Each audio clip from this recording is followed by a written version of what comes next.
Hello you guys, and welcome back to my channel. Hope you are doing well. Today is going to be a lash with me, or more so a tutorial, because we're actually starting from the very beginning, which if you guys like that, let me know.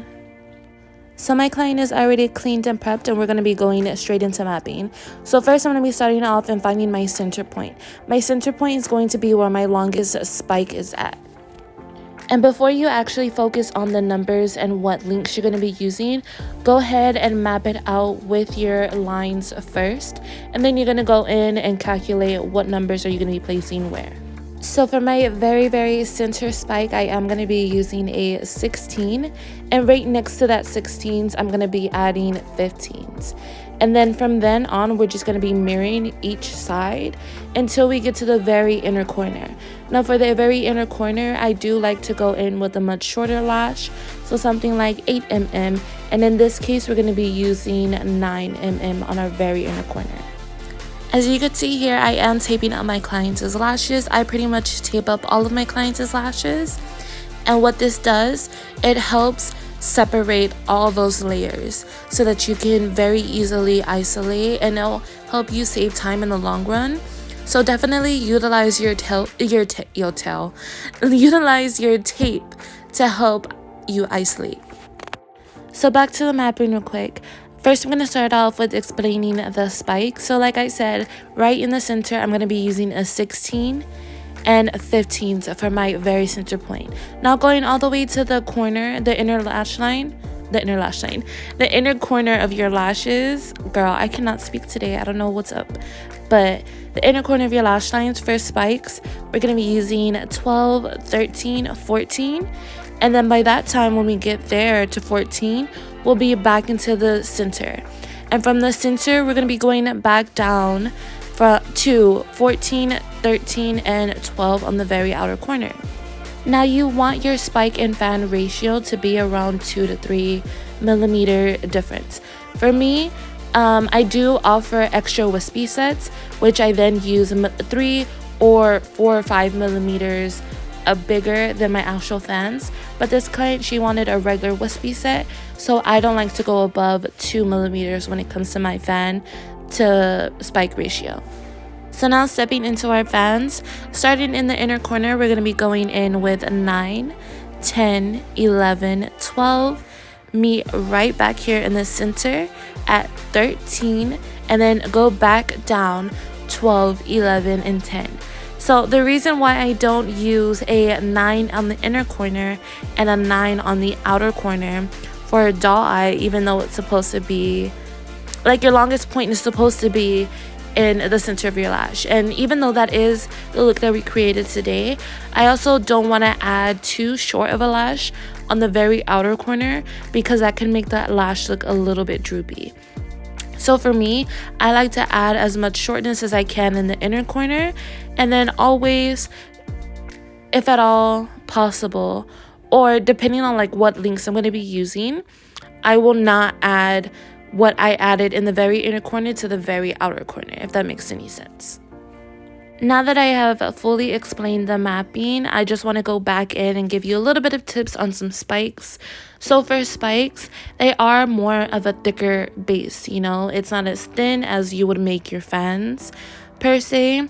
So when it comes to isolating, honestly, I say isolate as best as you can, and then go in where you place your spike and just make sure you don't have any stickies. For me, because I use my taping methods and I expose all those layers, it's actually so much easier to see your top layer versus your second layer versus your third layer, and sometimes even fourth and fifth layer. It makes it so much easier. So I promise you, utilize your tape to help you isolate. That is like my biggest tip in the whole world, is utilizing your tape. Your isolation tweezers are amazing, you know, they can get the job done, but when you use tape plus your isolation tweezers, it's like the best combination in the world. So go ahead and try it out, you guys. I promise you will not be disappointed. And yeah, you guys, that is basically it for my lash mapping. I don't really have much else to say. If you wanted to know the order of how I do things, let me see, what do I do? So when my client first sits down, I wash the lashes and I rinse her lashes. Then I fan them dry, and then I add the eye pads and then my tape, and then I prime the lashes, dry them, and then I put my mapping before I actually tape up my client's lashes so that I could see how her natural eye falls. If you tape up your client's lashes before you start mapping, you may not know where the eyelid droops in a certain place, or you know, this is not. So do your mapping before you tape up her eyelids, and then after I do my mapping, I tape up my client's lashes, and then I go in with the application. You want to make sure that you change out your glue around every 15 minutes. I keep multiple glue rings on the side of me, and then after I apply the lashes, I'm sorry, I'm just trying to replay in my head what I do so I'm not missing any steps or whatever. But yeah, after I apply the lashes, I will then fan the lashes for a couple of minutes, well, like 2 minutes at least. But while I'm fanning the lashes, I'll be taking off the tape or throwing away the things that are next to me, you know, keeping myself busy. And then I bond the lashes with my super bonder from VEyes, and then after I bond, I then fan the lashes once again, and then I take the eye pads and off my client goes, you know. That is basically the order of how I do things. I'm pretty sure that's how yeah, that's how I do things. That's how things get done around here. But yeah, you guys, thank you so much for watching this video. I hope you guys enjoy this video. I hope you guys can take some of my advice and it actually be helpful to you. Leave me any questions down below that you guys would like to know. I always answer my questions in the down below, but I do like to answer my questions also in my Lash With Me's, just in case somebody else had the same exact question and just didn't run it past me or whatever. But yeah, thank you guys so much for watching this video. I hope you give this video a big thumbs up. Don't forget to subscribe to my channel. Comment down below what you guys would like to see next, or any questions, or just anything, girl. Comment down below. Let me know that you're watching. But yeah, thank you guys so much for watching. I've said that like 3 times already. I truly apologize. But yeah, I'll see you guys in the next video. This video is going to continue, but I'm going to go. That is, yeah. I'm just really happy today.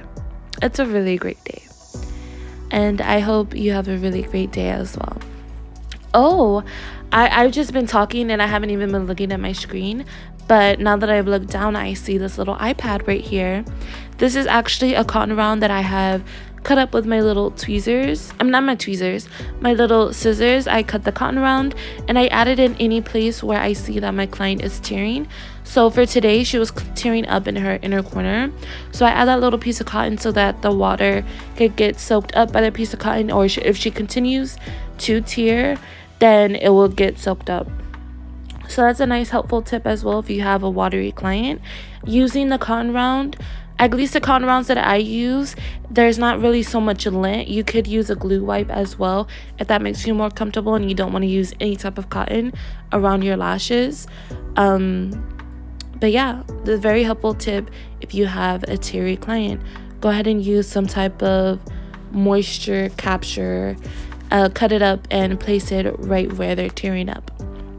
But yeah, you guys, thank you so much for watching, and I'll see you in the next video. Bye.